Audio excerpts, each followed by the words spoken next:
नमस्कार। सामाजिक सञ्जालमा प्रधानमन्त्री केपी शर्मा ओलीको कमेडी निकै फस्टाएको छ। टिकटक, फेसबुक, ट्विटर, इन्स्टाग्राम लगायतमा प्रधानमन्त्री ओलीले दिने दैनिक भाषणले जनतालाई हँसाएकै छ। ओलीको भाषण र टुक्का सुनेर सायद प्रचण्ड माधव पक्षीय नेता तथा कार्यकर्ता पनि नहाँस्ने कमै होलान्। ओली पक्षीय नेता कार्यकर्ता त झनै ताली बजाउने भए। प्रधानमन्त्री ओलीले मञ्चमा पुगेर के बोले, कसलाई व्यङ्ग्य हाने, ताली बजाउँदा कार्यकर्तालाई पनि पत्तै हुँदैन होला। नेकपा पार्टी विभाजनपछि ओलीको भाषण र उखान टुक्का झनै फस्टाएको छ। प्रचण्ड नेपाललाई केही भन्दैन, गाली गर्दैन भन्दै सत्तो श्राप गर्न ओली पछि परेका छैनन्। आइतबार त ओलीले अर्को समूहका नेतामाथि श्रद्धाञ्जली दिन भए हुन्थ्यो भन्दै अराजनीतिक टिप्पणी गरे। तपाईहरू शहीद भएर गएको भए श्रद्धाञ्जली दिन हुन्थ्यो। तपाईहरू शहीद त होइन। अब तपाईहरूलाई कार्यक्रमहरूमा स्मरण गर्नुपर्ने आवश्यक छैन। खालि तपाईहरूले धुलो उडाउनुहुन्छ, त्यसमा हामीले पानी छर्किनुपर्छ, त्यति हो। देशको कार्यकारी प्रधानमन्त्री ओलीले यसरी अराजनीतिक टिप्पणी गर्न मिल्छ या मिल्दैन सोच्नुपर्ने होइन र? भाषण गर्दा कार्यकर्ताको ताली बज्दैमा उखान र टुक्काबाट प्रहार गर्दा ख्याल त गर्नु पर्ला नि। पार्टी औपचारिक रूपमा विभाजन भएको छैन। संवैधानिक तथा कानुनी लडाईँ जारी नै छ। तर दुवै पक्ष एक अर्कालाई खुइल्याउने गरी लागेको राजनीतिक संस्कार भने अवश्य पनि राम्रो होइन। अगाडिका शीर्ष नेताहरूकै शैली र आरोप प्रत्यारोपले पछि नेतृत्वमा आउने युवाहरूको सोच र भावना के होला? अहिले नै हेरौँ त, प्रधानमन्त्रीले भाषण गर्दा गरर ताली बजेकै छन्। प्रचण्ड माधवले भाषण गर्दा पनि उही शैली र रफ्तारमा हल गुन्जिएकै छ। नेता तथा कार्यकर्ताले यो चाहिँ होइन है भन्दै नेताहरूलाई प्रति प्रश्न गरेको कहिल्यै सुन्नुभएको छ? विकास निर्माणका काममा तपाईहरूले दिएको गलत तथ्याङ्कलाई गलत भयो भन्दै औँला ठड्याउने हिम्मत कुन कार्यकर्तामा छ? औँला तेर्स्यामा आफूले फाइदा लिन नपाउने, कमिसन लिन नपाउने र आफूले भनसुन गर्दा कामै नहुने जबसम्म कार्यकर्ताले सोचिरहन्छन् तबसम्म यहाँ सुधारको आश गर्नु बेकार छ। न त प्रधानमन्त्री ओलीका कार्यकर्ताले पार्टी जोगाउनुपर्छ, फुट्न दिनुहुन्न भन्छन्, न त प्रचण्ड माधवका नेता तथा कार्यकर्ताले मिल है स्वार्थ मिल्दा भएको नाटक र स्वार्थ नमिल्दा पार्टी नै फुटाउने गरी तिमीहरूले दिएको आश्वासन हामी मान्दैनौँ भन्दै चेतावनी दिन्छन्। ठुला नेता भन्नेहरूकै पछि पछि दौडियो जिन्दाबाद र मुर्दाबाद भन्ने। तर के सही के गलत कहिल्यै नछुट्याउने। तल्लो तहका नेता र कार्यकर्ताकै कारण शीर्ष बनाउँदा नेता बिग्रिएका हुन् भन्दा किन र कसको डर मान्नुपर्ने? आउन सुरु गरौँ आम जनताले बेहोरेको समस्या, अभाव र सरकारी सेवा सुविधाको झन्झट समाधानको सारथी बन्ने कार्यक्रम जनताको इजलास। म बालकृष्ण शर्मा। कार्यक्रमको सुरुवातमा हेरौँ यो झलक।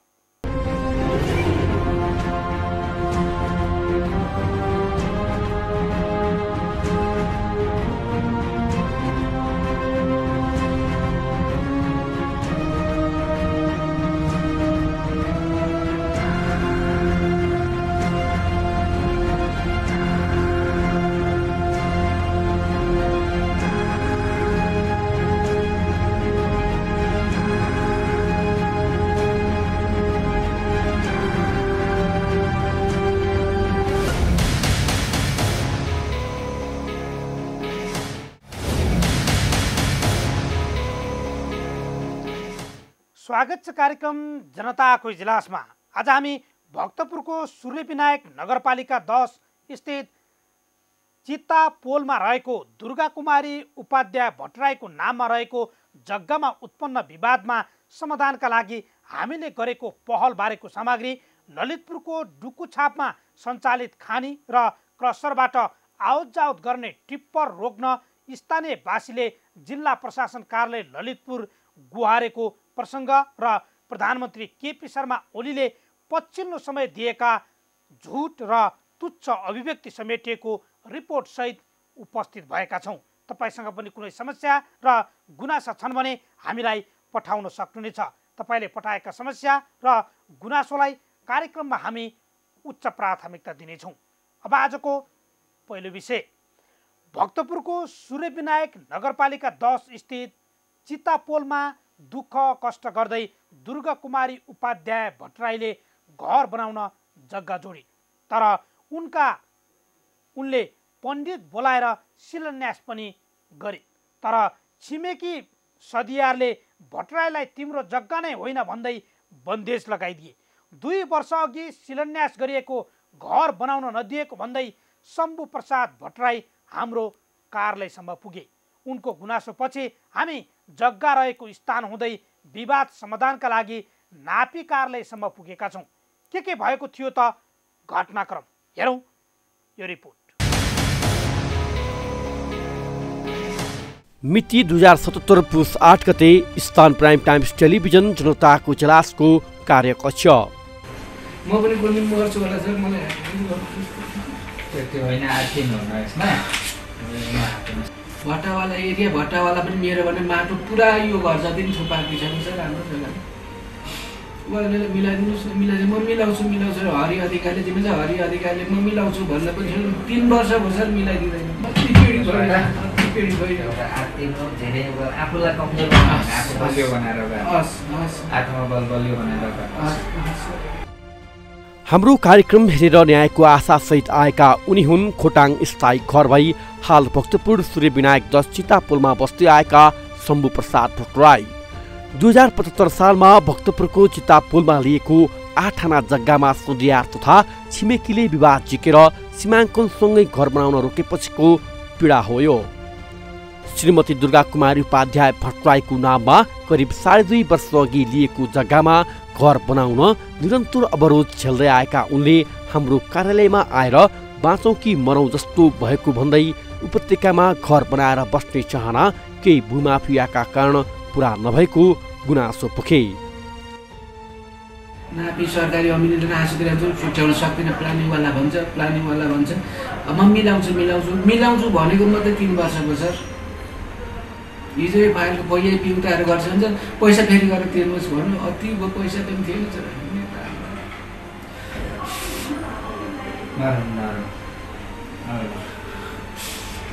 को थियो त्यहाँ तपाईँले जग्गा किन्दा पैसा चाहिँ कसलाई तिर्नु भएको? नापीलाई होइन, यो किन्दा चाहिँ पहिला किन्ने बेच्ने मान्छे मालको कार्यालयकै गेटै फोटोकपी पचाउँछ, उसले उता बेचेको पुर्खौली जग्गा किनेको। फेरि यो मेरो जग्गा होइन हजुर, पुर्खौली जग्गा। यता पनि उसले प्लानिङ गरेको, यता पनि प्लानिङ गरेको। मेरो पुर्खौली जग्गा किन्ने उसको त अझ होइन, ढुङ्गाको वाल राति तलतिर मिलाएछ, बाटो लगाइदिएछ। त्यो जग्गा त 10 आना हुन्छ, कुटीको 8 आनाबाट टोक्यो आनालाई त्यस्तो गरेको छ। अब हाम्रो पहुँच पुग्दैन। 2 आना जग्गा अर्काले खानालाई तपाईँलाई वाक्क बनाएर बेचोस्, यसले अनिश्चितमा दियोस् भन्छ न। मेरो त्यो हैसियत छैन सर, म किन बस्ने भनेर गरेको।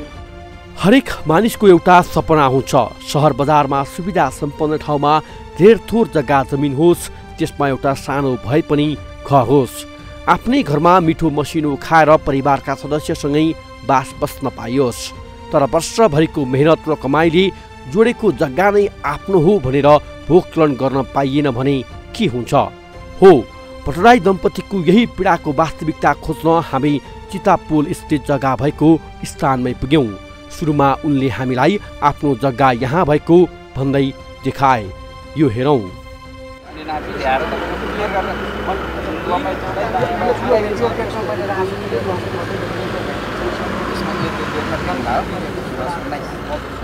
हजुर सर, हजुर यो भन्दा मुनि पनि 3 आना हजुर मेरो जग्गा। त्यो मुनि पनि हो सर, यो पनि हो। उनीहरू होइन भने मेरो सबै खेतीपाती पनि पुर्दिए, जोजा लगाइदियो हजुर। यो मेरो खेती उठाउँदा पनि तपाईँको कति आना छ रे यहाँ? 8 आना। यसपछि हामी लाग्यौँ विवादको कारण खोज्न। उनको जग्गासँगै इटा भट्टाको माटो थुपारिएको छ। केही छिमेकीहरू इच्छाराज वाग्दे र गोपाल घिमिरेले प्लटिङ गरेको वरिपरिको जग्गामा घर बनाएर बसेका छन्। प्लटिङले समेत यहाँ जग्गा किन्नेहरूलाई बाटो साँझ सिमाना क्लियर नगरेर दुःख दिएको बारे स्थानीयले गरेको यो गुनासो पनि सुनौ। मैं नया यताको अब प्लानिङवालाहरूले ठाउँ ठाउँमा बाटो काटिदिएको छैन होइन। हामीले किन्दाखेरि उतानेरि वाल थियो, पछि वाल रहेछ। हामीले किन्दाखेरि अब मलाईसम्म बाटो छ, यहाँदेखि तलको जग्गाहरूलाई बाटो यहीँ रोकिदिनु भएको छ होइन। अनि मेन अब प्लानिङवालाहरूलाई पनि बारम्बार हामीले बोलाएकै हो, उहाँहरू आएर हामी अब खोलिदिन्छु भन्छन्, अब अहिलेसम्म खोलेको छैन।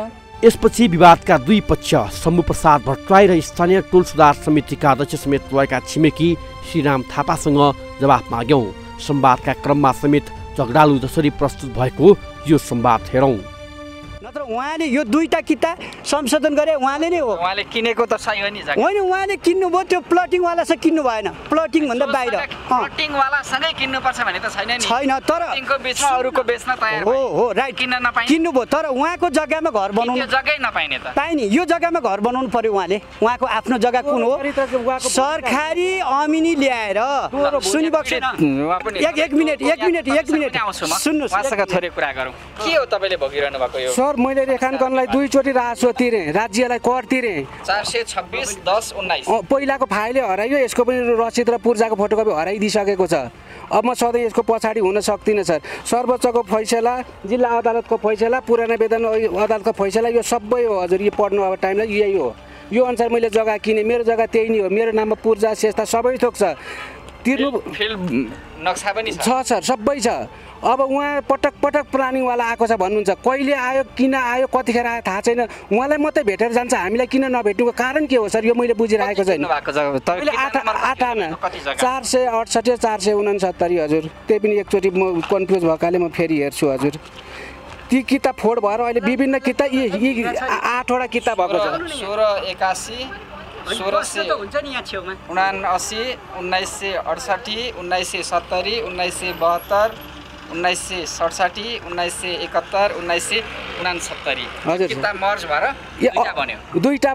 दुईटाबाट यति बन्यो फैसला अनुसार। अनि यी सबै 8 किताब मैले किनिसकेपछि अहिले 2078 एउटै किताब कायम गराएको छु सर। अस्ति मैले भर्खर त्यसैलाई संशोधन भन्नुहुन्छ।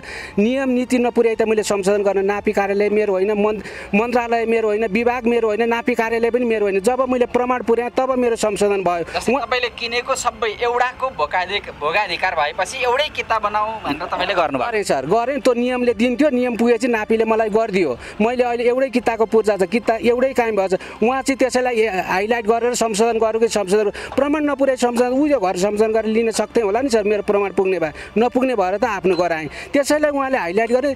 पटक पटक प्लानिङ आएर उहाँलाई कहाँ भेट्छ, कति भेट्छ, के सल्लाह हुन्छ थाहा हुँदैन हामीलाई। प्लानिङ र भट्टाको चेपुवामा तपाईँ पर्नुभयो? भट्टाको भन्दा पनि म बढी चेपुवा पऱ्यो प्लानिङ र उहाँको चेपुवामा। प्लस उहाँहरूको पनि उहाँको 1 नम्बर भूमिका छ। म अगाडि भएकाले मैले धर्म नछोडी बोलेँ। मैले एकचोटि मर्नुपर्छ सर। के हो तपाईँ यो टोलको चाहिँ सुन्नुहोस् एउटा अध्यक्ष हो सर, म हजुरलाई बिन्ती गर्छु। यो जग्गा भनेको अब सुनिबक्सिस् है, 449 जग्गा र 462 नम्बर जग्गा भने भक्तपुरको मान्छेको किताबमा परेपछि अब उहाँको हुन्छ कि भक्तपुरको मान्छेको हुन्छ? उहाँले जग्गा दाबी गर्नुहुन्छ यही? मैले भने उहाँको आफ्नो जग्गामा त घर बनाउनु पाउनुहुन्छ नि। उहाँले होइन, उहाँ छैन। ल पूर्जा हेरौँ न त। अहिले यो किता उहाँको पर्छ कि भक्तपुरको मान्छेको पर्छ? पूर्जा हेरौँ न। यो किता यो होइन, सुन्नु न, उहाँको नाममा लाल पूर्जा छ भने म अहिले यही हजुरहरूसँग स्वीकार्छु। यो किता हो, यो त भक्तपुरको मान्छे। कुन किता हो त? उहाँको किता यताको पर्छ त। उहाँले मर्च गरेर ल्याउनु भयो। अहिले उहाँले सकल पूर्जा झिक्नु पर्यो नि। उहाँ अहिले जहिले पनि सर्वोच्चको मिसिल मात्र झिक्नुहुन्छ। मुद्दाको जग्गा किन्नुहुन्छ, मलाई घर बनाउनु श्रीरामले दिएन भन्नुहुन्छ। मैले घर बनाउनु नदिने मानवीय नैतिकताले हुन्छ कहिले? म आफ्ना दाजुभाइ, नेपाली दाजुभाइ यहाँ दमै कामी सार्की जो आए पनि उ गर्छु। उहाँलाई एउटा प्रुफ गरौँ न।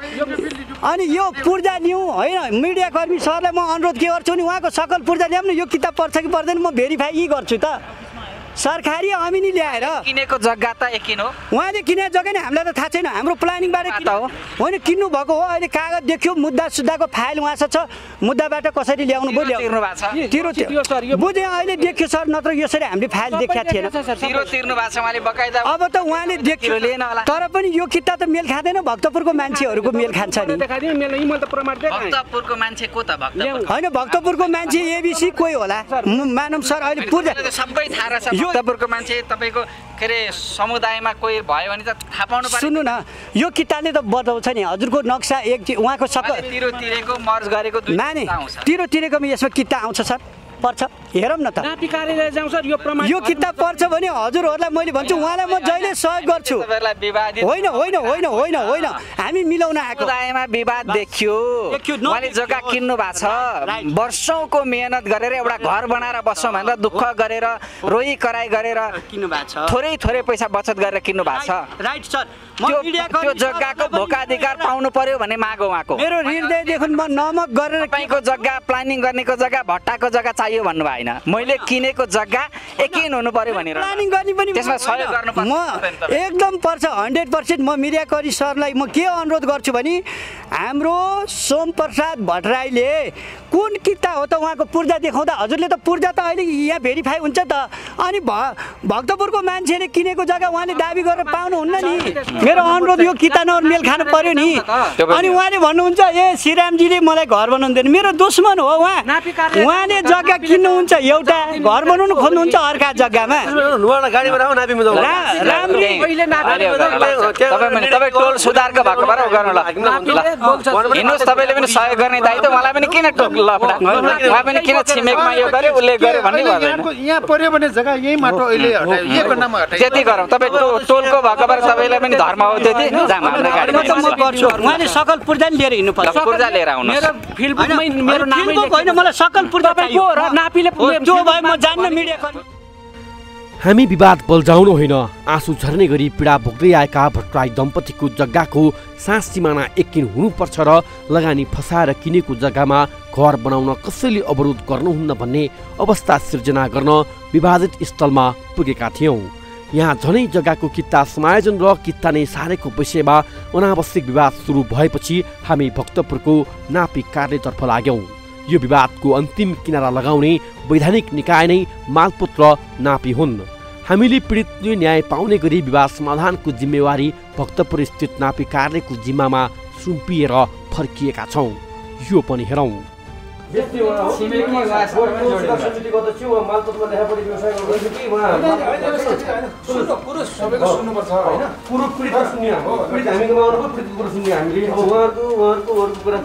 उहाँले भक्तपुरको कसको जग्गा छ विवादित मान्छे उसको एबिसिडी भनेर त होइन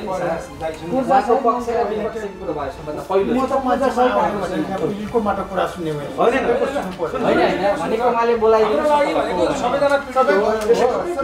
सबैले न्याय पाउनु छ त्यो कुरामा चाहिँ त्यसमा विवादित हुने उहाँले भन्दा अर्को मान्छे बोलाइदियो सिध्या थियो त उहाँले भनेको 3 आनाको मान्छे बोलाइदिउ न 3 आना होइन अहिले त 6-7 आनाको जग्गा चाहियो त्यहाँ कति जग्गा छ तर हामी के गर्नु हाम्रो हजुरलाई अब के भन्नु चाहिँ भोलि बाँकी कुरा बुझाउनु हुन्छ बुझ्यो भने म पनि बुझाइदिन्छु अब के वाला पूजाहरुको नाम त चाहियो त्यसको वाला 61 62 त्यो हामी के चाहिन्छ सरले बोल्नुहुन्छ सबै सरले गर्नुहुन्छ 61 सालको 29 सालको के राजा महेन्द्र सालको के खालको हैन उहाँहरुले त सबै यहाँबाट छानबिन गरेर सबै क्लियर गरेर उहाँको जग्गा कहाँ हो उहाँले पाउनु पर्यो। हामीलाई उपलब्ध विभिन्न कागजातले गुठीको जग्गा विभिन्न वैधानिक प्रक्रिया पूरा गरेर दुर्गा कुमारी उपाध्याय भट्टराईले खरिद गरेको देखिन्छ। यसमा टोल सुधार वा छिमेकीले सीमाङ्कनमा अवरोध गर्नुपर्ने कुनै कारण नै छैन। पीडितले आफ्नो जग्गाको सीमा एकिन गर्न पाउन र घर बनाएर जिन्दगीको एउटा खुसी पूरा भएको खुसियाली मनाउन पाउन्। यो विवादले पीडितले आफ्नो जग्गाको सीमा एकिन गर्न पाउन् र घर बनाएर जिन्दगीको एउटा खुसी पूरा भएको खुसियाली मनाउन पाउन्। यो विवादले किनारा नपाउँदासम्म र भट्टराई दम्पतिमाथि अन्याय परेको बारे हामी निरन्तर खबरदारी गरिरहनेछौँ।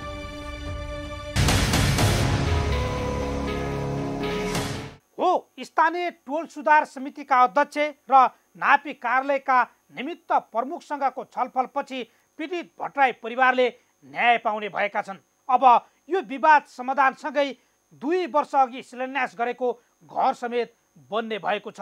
छिमेकी र सदियारको कुरा नमिल्दा सामान्य नागरिकले कतिसम्म दुःख पाउनुपर्छ भन्ने यो एउटा उदाहरणका लागि हामीले सामग्री प्रस्तुत गरेका छौँ। अब एकैछिन विश्रामपछि ललितपुरको डुकुछापमा सञ्चालित खानी र क्रसरबाट आवत जावत गर्ने टिप्पर रोक्न स्थानीयले जिल्ला प्रशासन कार्यालय ललितपुर गुहारेको प्रसङ्ग र प्रधानमन्त्री केपी शर्मा ओलीले पछिल्लो समय दिएका झुट र तुच्छ अभिव्यक्ति समेटिएको रिपोर्टसहित उपस्थित हुनेछौँ। हामीसँगै रहनु।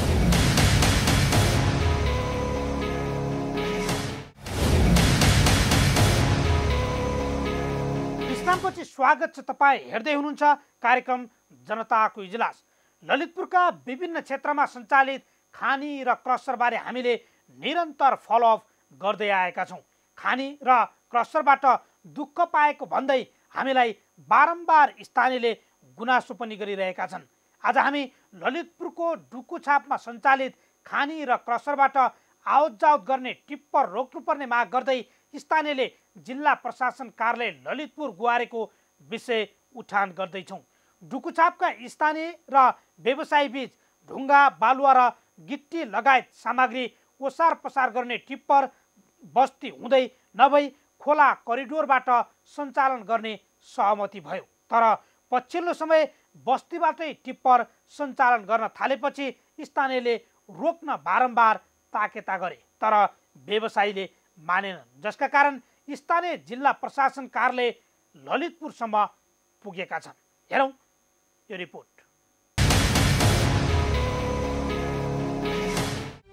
टिप्परका कारण उपत्यकामा सवारी दुर्घटना बढेको भन्दै गृह मन्त्रालयले 2075 असार 27 गते काठमाडौँ, भक्तपुर र ललितपुरका प्रशासन कार्यालय र ट्राफिक महाशाखालाई दिउँसो टिप्पर सञ्चालनमा रोक लगाउन निर्देशन दियो।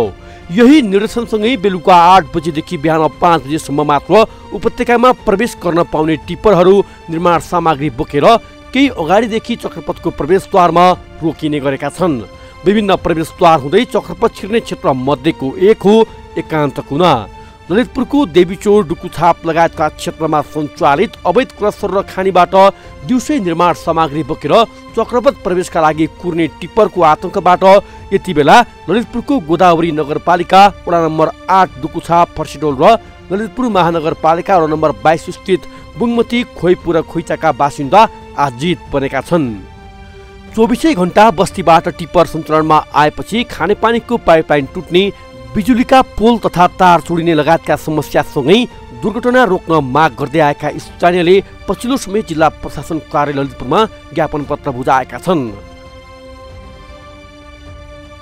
बाटोले हान्दैन, दोस्रो कुरो खानेपानी खान पाउँदैन, तेस्रो कुरो उनीहरूले राति चलाएर दिउँसो चलाएर तार छिनाइदिन्छ। बिजुली बत्ती त कति पटक चाहिने समस्या, धेरै विवाद भयो। रातभरि पनि बसे स्थानीय बासिन्दाहरू, अनि 1-2 दिन रोक्ने, त्यसपछि फेरि चलाइहाल्ने। त्यसो भएपछि सबै जनताहरू हिँडुल गर्दाखेरि पनि असुरक्षित, घरबाट पनि असुरक्षित। टिप्पर अत्याधिक मात्रामा चलिरहेको अवस्था छ। त्यसले गर्दाखेरि हामीले के भन्यौँ भने अहिले यो टिप्परलाई हामीले यो बाटो नगरेर वैकल्पिक गरेर चलाउनुहोस्, नकु कोरिडोर चलाउनुहोस्, बागमती कोरिडोर बनाएर चलाउनुहोस्, हाम्रो आपत्ति छैन। तर बस्ती स्तरबाट नचलाउनुहोस् भन्ने हाम्रो अनुरोध र आग्रह हो। तर उहाँले व्यवस्था गर्नुभएको कारणले गर्दा हामी चाहिँ एकदमै चपेटामा परेको छ। रामकृष्ण लामाको नेतृत्वमा गएका स्थानीयले 2075 पौष 24 गते जिल्ला समन्वय समितिको सभाहालमा भएको सम्झौता कार्यान्वयन गर्न समेत प्रमुख जिल्ला अधिकारी रुनिराज निरोलालाई ध्यानाकर्षण गराएका छन्। विकल्पै खोज्न नचाहेको कारण के हो हामीले बुझ्न सकेनौँ। उद्योग व्यवसायसँग पटक पटक गइसक्यो, हामी तत्काल 2 दिन 3 दिन भन्छ, त्यसपछि चलाउँदैन। अब अहिले पनि हजुरको जुन अहिले भन्नुभयो नि, अब केही दिनलाई चाहिँ सल्लाह गरौँ, उनीहरू 1 नम्बर आउँदैन, उनीहरू माथिबाट प्रेसर लाउँछ हैन। अब कसो सुमार्के को छ अरे भन्ने कुरा गर्छ उनीहरू, अब माथिकै कुरा गर्छ स्थानीयसँग त त्यो माथिको पावरको सरकार भएन नि। तर उनीहरूले के भन्छ, आजसम्म 4-5 वर्षको पिरियडमा पनि अहिलेसम्म एउटा कोरिडोर निर्माण नगर्नु, तीबाट पेलेर चलाउनु, त्यसो भएको कारणले यिनीहरूलाई एउटा नैतिक दबाब पनि हुन्छ भनेर हामीले के गर्छौँ भने हजुरलाई यो सबै पत्र दिइसकेपछि हामी आज हजुरले अब त्यो समन्वय गर्ने कुरा एउटा पाटो रह्यो प्रशासनको कुरा। अब उनीहरू सायद मलाई लाग्छ हप्ता 10 दिन झुलाइदिन्छ यिनीहरूले, त्यसपछि यिनीहरू खेलै त्यस्तो छ हैन। तत्कालीन समयमा बस्तीबाट टिप्पर सञ्चालन नगरी नक्खी कोरिडोर, बागमती कोरिडोर मार्फत टिप्पर सञ्चालन गर्ने सबैले प्रतिबद्धता जनाए पनि उक्त निर्णय कार्यान्वयनमा नआएको आक्रोश स्थानीयको छ। सबै सरकारवाला निकाय क्रसर र खानी सञ्चालकबाट प्रभावित भएको आरोप स्थानीयले लगाउँदै आएका छन्। जवाफमा प्रमुख जिल्ला अधिकारी रुनिराज निरोलाले आफू भर्खरै जिल्लामा आएको जानकारी गराउँदै घटना विवरणको सम्पूर्ण जानकारी लिएर समस्या समाधानको प्रतिबद्धता व्यक्त गरेका छन्। यो पनि सुनौ। समन्वय गर्ने सहकारी गर्ने निकायहरू होइन सङ्घीय सरकारको प्रतिनिधिको रूपमा होइन एउटा चाहिँ तपाईँको जिल्लामा तपाईँको शान्ति सुरक्षा सुव्यवस्था कायम गर्ने गरी भएका असुविधाहरूलाई सबै कार्यान्वयन गर्ने निकायहरूलाई चाहिँ तपाईँको समन्वय गरेर तपाईँहरूले यसरी गर्नुहोस् यसो भन्ने हामीले त भन्छ हामीले होइन र त्यो जानकारी दिने हो। अनुगमन समितिको अब सदस्यको नाताले अनुगमनको समीक्षा गर्नेको चाहिँ प्रसरको हकमा छ उहाँहरूसँग बस्न के गर्न सकिन्छ। हामी कर्मचारीले उहाँहरूलाई आइडिया पनि दिनुपर्छ कि उहाँहरूलाई त्यो सबै खालको आइडिया नहुन सक्छ होइन आइडिया पनि दिनुपर्छ समन्वय गर्नुपर्छ र यहाँ चाहिँ के देखिन्छ भन्दाखेरि अब यसो अब मार्का गरेको पक्षले मेरो मार्का तत्काल हल गरेर सोध्छ त्यो राम्रो चिज हो तर लामो समय हो यत्रो किन राख्यो भनेर नमिल्यो भन्ने प्रश्न आइरहेको छ होइन त। र त्यही कारणले हामीले अस्ति के भनेको थियो भन्दाखेरि यो चाहिँ यदि त्यस्तो अन्डरस्ट्यान्डिङ थियो भने अन्डरस्ट्यान्डिङ अनुसारको पहिलेदेखि त्यो सुचारू गरेको छ खाल्लाखुल्ली पुऱ्याउने काम बाटो बाटो त्यसलाई व्यवस्थित गर्ने काम तपाईँहरूले गर्न सक्नुहुन्छ। मलाई खास गरी नगरपालिकाको स्थानीय प्रशासकहरू हुन्छ नि मुनिसिपालिटीको प्रशासकहरू उहाँहरूले पनि त्यो कुरो नभए राख्नुपर्छ क्या बेल हुनुहुन्छ। अनि त्यस आधारमा चाहिँ हामीले उहाँहरूसँग प्रदान कुरा गर्छौँ। अब बैठक अलग्गै बस्ती क्षेत्रबाट नभई नक्कु कोरिडोर वा बागमती कोरिडोरबाट टिप्पर सञ्चालन गराउन भन्दै बुगमती पर्सिडोल समिति गठन भए पनि उक्त समितिले काम गर्न नसकेपछि अहिले विघटन भएको छ। समितिले टिप्परबाट पैसा सङ्कलन गर्दै कोरिडोर विस्तारमा केही भूमिका खेले पनि समितिका पदाधिकारी नै अहिले नै आर्थिक अपचलन र मनलाग्दी भएको अभियोग लगाउन थालेका छन्। अहिलेसम्म पैसा उठाउने काम रोकिसक्यो। क्लब करिब 6 महिना अगाडि रोकिसक्यो। हामीले विरोध गरेर पैसा उठाइसक्यो झन् टिप्पर चढ्ने भएर पैसा नउठाउने। सहकार समितिले किन गठन भयो भन्दाखेरि टिप्पर अत्याधिक टिप्पर चलिसकेपछि हामी टिप्पर रोक्ने कार्यक्रममा एउटा टिम बनाएपछि ओरा लगाई चाहिँ अब जहिले पनि झगडा गर्ने जहिले पनि चौकीमा जाने जहिले पनि हाना हुने त्यो भइसकेपछि अब त्यसो नगरौँ। अब हामी कसरी चलाउनु भन्दा व्यवस्थित रूपमा 5-10 मिनट 10-10 मिनट 15 मिनट कसरी चाहिँ छोडेर गर्नुहुन्छ भनेर हामी बसेँ छलफल गर्दाखेरि अब चाहिँ बाटो पनि साँगुरो छ। त्यहाँबाट बाटो उठाए वैकल्पिक त्यहाँबाट टिप्परबाट पैसा उठाएर वैकल्पिक बाटो बनाउने भन्ने हिसाबमा पैसा उठाइसकेपछि पैसा उठाउन नि अध्यक्ष सचिव हुनेहरूले चाहिँ वैकल्पिक बाटो बनाउने भन्दा पनि त्यही बाटोलाई चाहिँ फ्रागिल गर्ने तिर गइसकेपछि हामीले चाहिँ त्यहाँ विद्रोह गरे यो बाटो फ्रागिल गर्ने होइन हामी चाहिँ टिप्परको लागि वैकल्पिक बाटो बनाउनुपर्छ भन्ने स्थिति छ। मैले त्यो सरकार समितिबाट छोडेँ। ललितपुरको गोदावरी नगरपालिकामा सञ्चालित अधिकांश खानी तथा क्रसर अवैध भए पनि वर्षौंदेखि सेटिङमा सञ्चालन भइरहेका छन्। हाल टिप्पर आतंक भयो भन्दै स्थानीयले विरोध गरेको दुकुछा भन्दा केही माथि रहेको देवीचौर क्षेत्रमा सञ्चालित खानी तथा क्रसर अवैध भएको प्रशासनले जानकारी पाए पनि कुनै कारबाही गर्न सकेको छैन। बरु विरोध र विवाद भएर सञ्चार माध्यममा समाचार आउँदा केही समय बन्द र अनुगमनको नाटक हुने अनि केही समयपछि नै खुल्ने लुकामारीले निरन्तरता पाइरहेको छ। क्रसर तथा खानीलाई वैधानिक र व्यवस्थित गर्नुपर्ने निकाय नै बेमतलबी बन्दा यस क्षेत्रमा दिनहुँ प्राकृतिक स्रोत साधनको दोहन भइरहेको छ। यतातर्फ स्थानीय तह प्रशासन र नियमनकारी निकायले ध्यान दिनुपर्ने देखिन्छ।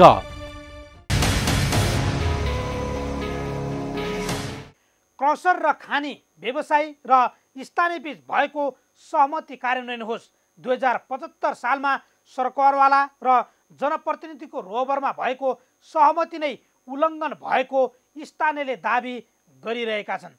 आखिर कसको संरक्षणमा बस्तीबाटै टिप्पर गुड्न थाले यही प्रश्न डुकोवासीले गरिरहेका छन्। प्रशासन नै गुहारेपछि अब बन्द हुन्छन् या हुँदैनन् हामी यसको विषयमा निरन्तर फलोअप गरिरहनेछौँ। अब आजको अर्को विषय पुस 5 गते पछिको राजनीति यसरी धुमलिएको छ कि सत्तारूढ दल नेकपाका विभाजित नेताहरूले एक अर्काप्रति कहिल्यै नमेटिने गरी हिलो छाप्ने काम गरिरहेका छन्। अध्यक्ष केपी शर्मा ओली त कमेडी गर्दै नेता तथा कार्यकर्ता हँसाएका मात्रै छैनन् अराजनीतिक टिप्पणी समेत गर्न थालेका छन्। देशको कार्यकारी प्रधानमन्त्रीलाई देशका समस्या के छन् कुनै वास्तै छैन। घण्टौं ओलीले प्रचण्ड माधव र झलनाथको खोइरो खन्न सक्ने कार्यकर्ताले ताली बजाउन र भोटिङ गर्ने गरी चर्को स्वरमा आरोप प्रत्यारोप गर्न सक्ने प्रधानमन्त्री ओलीले पछिल्लो समय दिएका झुट र तुच्छ अभिव्यक्ति समेटिएको यो रिपोर्ट अबका क्रममा। यति बेला जननिर्वाचित प्रतिनिधि सभा विघटनको अवस्थामा छ। प्रधानमन्त्री समेत रहेका नेकपा अध्यक्ष केपी शर्मा ओलीले चालेको एक कदमका कारण सत्तारूढ दल नेपाल कम्युनिस्ट पार्टी नेकपा दुई चिरा भएको छ।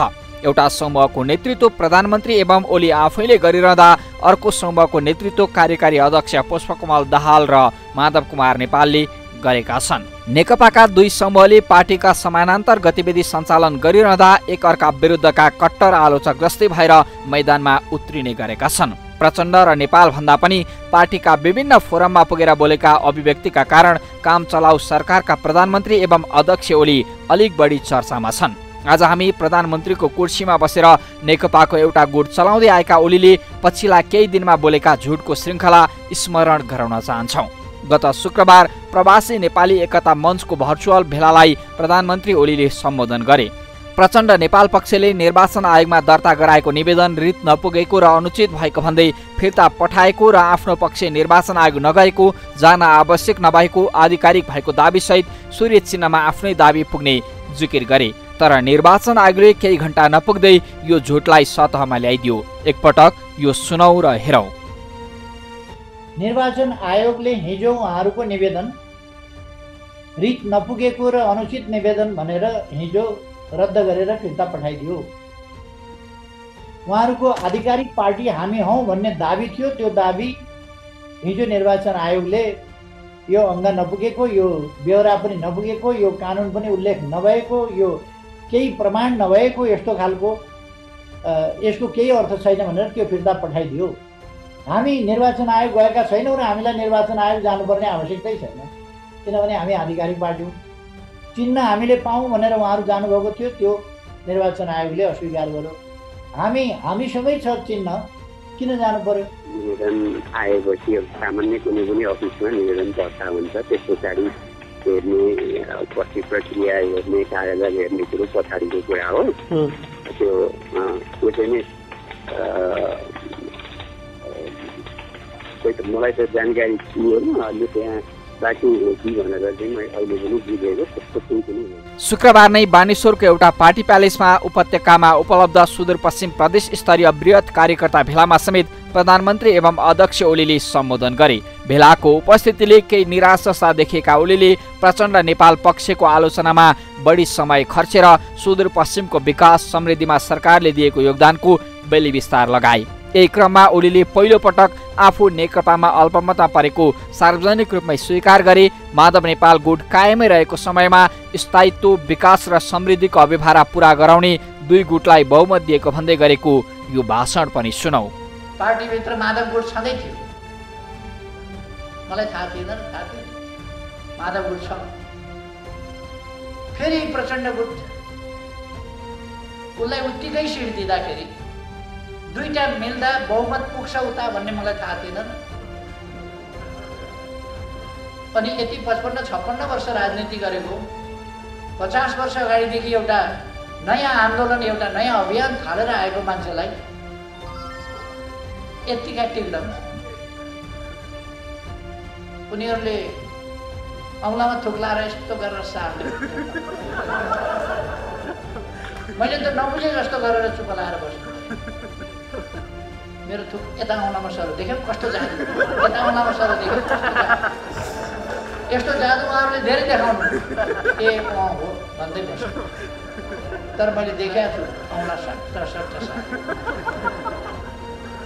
उहाँहरूलाई मैले दिएको त्यो सङ्ख्या एकताका लागि दिएको थियो, एकीकरणका लागि दिएको थियो, यो देश बनाउनका लागि दिएको थियो, संविधान कार्यान्वयन गर्नका लागि दिएको थियो, स्थायित्वका लागि दिएको थियो, स्थिरताका लागि दिएको थियो, देश अगाडि बढाउनका लागि दिएको थियो। तर उहाँहरूले त्यो बहुमत आफ्ना स्वार्थका लागि प्रयोग गर्नुभयो। फुटपछि दुवै पक्षले समानान्तर भेला, बैठक तथा प्रशिक्षण राखेका कारण एकअर्का विरुद्ध आगो उकल्ने मौका दुवै पक्षलाई जुरिरहेकै थियो। ओलीको भाषणमा चुनाव समयमै हुने रटान मात्रै हुन्थेन, प्रचण्ड नेपालले देश र जनतालाई धोका दिएको, सत्ता र पदमा लिप्त भएको आक्रोश अभिव्यक्त हुन्थ्यो। शनिबार प्रज्ञा भवनमा ओली गुटको काठमाडौँ जिल्ला कमिटीको बृहत कार्यकर्ता भेला आयोजना भयो। यहाँका मुख्य वक्ता समेत ओली नै थिए। उनले यो मञ्चलाई पनि प्रचण्ड नेपाल पक्षमाथि गाली गर्ने होच्याउने मौकाका रूपमा सदुपयोग गरे। प्रचण्ड र नेपाललाई भेट्न कुएर झरेका दुई फलको संज्ञा दिएका ओलीले अघिल्लो दिन स्वीकारेको अल्पमत हलमा देखेको भिडभाडले बिर्सिए अनि भने सिसीमा औषधि बेच्नेले पनि अलिकति मान्छे जम्मा गर्छन्, के को बहुमत, कसले दियो बहुमत। अब प्रचण्ड नेपालको हैसियत सकियो, यो पनि सुनौ। भेट्नु कुएर झरेका दुईटा फलहरूले रुखै पऱ्यो भनेर दाबी गर्ने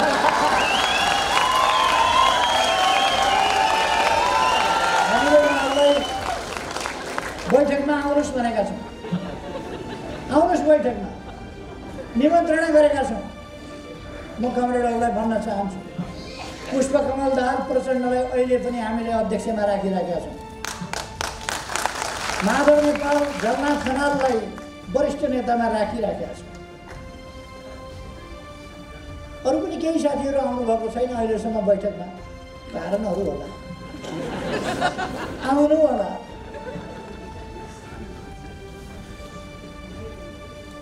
हामी कुनै हतार गरिरहेका छैनौँ, हामी अहिले पनि सम्झाउन खोजिरहेका छौँ। पेरिस डाँडामा पत्रकार सम्मेलन चल्दैछ, यति गते यहाँ जाने, यति गते यो भेला गर्ने, सर्वदलीय भेला, सर्वदलीय भेटघाट, सर्वदलीय बैठक, प्रदेश स्तरीय भेला।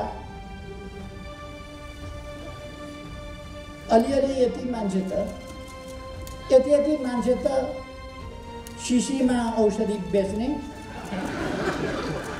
त्यसले पनि रत्न पार्कमा जम्मा गर्छ। उहाँहरूको हालत अब त्योभन्दा बढी हुनेवाला छैन।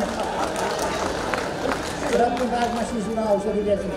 सधैँ उखान टुक्कामा मजाक उडाउने ओलीका लागि आफ्नो भाषण सामान्य लाग्न सक्छ, किनकि उनले गरेका भाषणको वैधानिकता, भाषा शैली, शिष्टताले धेरैलाई पिरोल्दै आए पनि निरन्तरता मिलेकै छ। अझ भनौँ उनका पछाडि यस्ता अन्धभक्त कार्यकर्ता नेता छन् कि हावा गफमा समेत तालीको वर्षाले हौसला मिल्ने गरेको छ, यो पनि सुनौ। सपना फेरि कत्रो देखेको अचम्म लाग्छ। कार्की ब्याङ्केटमा जानुभएछ, खानपिन यसो गर्नुभयो होला, केपी ओलीलाई निकालिदिउँ भनेर घोषणा गर्नु, केपी ओलीलाई निकालिदिए अरे पार्टीबाट, निकालिदिउँ भनेर घोषणा गर्छ। निर्वाचन आयोगमा पनि पत्र पठाएछन् केपी ओलीलाई निकालिदिउँ। निर्वाचन आयोगका आयुक्तज्यूहरू कति दिन हाँस्नुभयो मलाई थाहा छैन। दुखेको, कम्मर दुखेको, जसको कटेर उसको पुच्छर बाहिर हुने। एउटा ठूलो पार्टी अनि देश र जनतालाई नेतृत्व दिने प्रधानमन्त्रीका कहिलेकाहीँका भाषण सुन्दा लाग्छ उनका लागि यो अवसर उखान टुक्का सुनाउने र हरेक कुरालाई हल्का मजाकका रूपमा उडाउने मौका हो।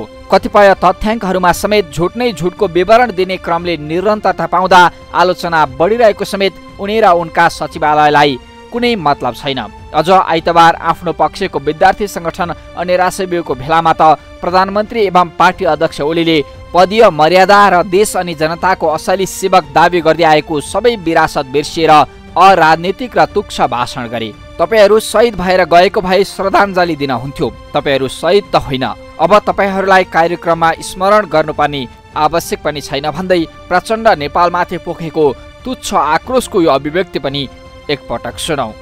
म भन्न चाहन्छु, तपाईहरू नहुँदा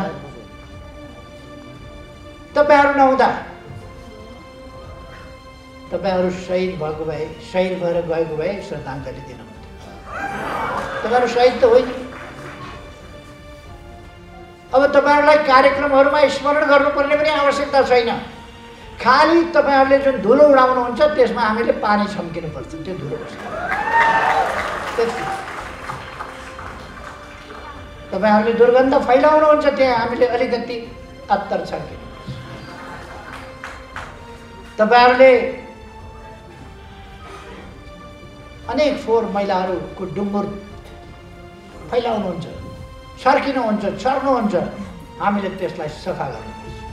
नेकपाका नेता तथा प्रमुख प्रतिपक्षी दलले ओली अराजनैतिक सन्की कसैको कुरा नसुन्ने एकल काटे बनेको भन्दै आरोप लगाउन थालेको पनि लामै समय भयो। उखान टुक्के भाषणले उपस्थिति जनलाई मनोरञ्जन दिलाउन माहिर ओली आफै पनि पछिल्लो समय आफू अल्पमतसँगै घेराबन्दीमा परेको रिस प्रचण्ड नेपालमाथि पोख्न आगो ओकलिरहेका छन्। पार्टी र संसदको घेराबन्दी तोड्न नसकेर जनताद्वारा निर्वाचित संसदलाई समेत विघटन गराएका ओलीले सधैँ अराजनैतिक र तुच्छमानीको अभियोग मात्रै झेल्ने कि आफूलाई बदलेर इमान्दार र देशभक्त राजनीतिज्ञको परिचय दिने। नेताहरूको हावादारी अभिव्यक्तिबाट वाक्क बनेका आम नागरिक भाषण र गफ होइन समृद्ध नेपाल सुखी नेपालीको प्रतिबद्धता पुरा होस् भन्ने पर्खाइमा छन्। उखान टुक्का र आलोचना छाडेर देखिने गरी जनआकांक्षा पुरा गराउन भूमिका खेल्ने कि प्रधानमन्त्रीज्यू? आम जनको तर्फबाट हाम्रो प्रश्न।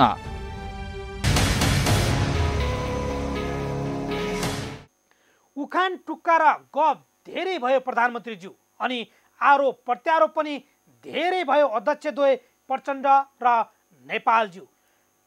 तपाईहरुकै आरोप प्रत्यारोपमा देश कतिन्जेल बन्धक भइरहने? अब त देश र जनताका लागि पनि केही सोच्ने कि आम नागरिकको चाहना यही छ।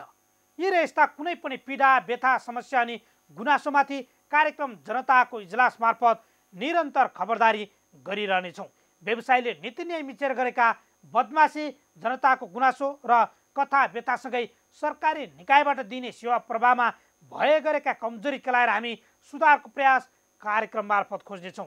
तपाईँ हामीलाई आफूले बेहोरेका समस्या र गुनासो स्क्रिनमा देखाइएको टेलिफोन नम्बर र इमेल ठेगानामा पठाएर समस्या समाधानको साझा आवाज बन्न सक्नुहुनेछ। हौस् त आजका लागि जनताको इजलास यति नै। फरक विषयवस्तु र तपाईँहरूकै गुनासो सहित अर्को कार्यक्रममा पुनः उपस्थित हुनेछौँ। प्राइम टाइम्स टेलिभिजन हेर्दै रहनुहोला। नमस्कार।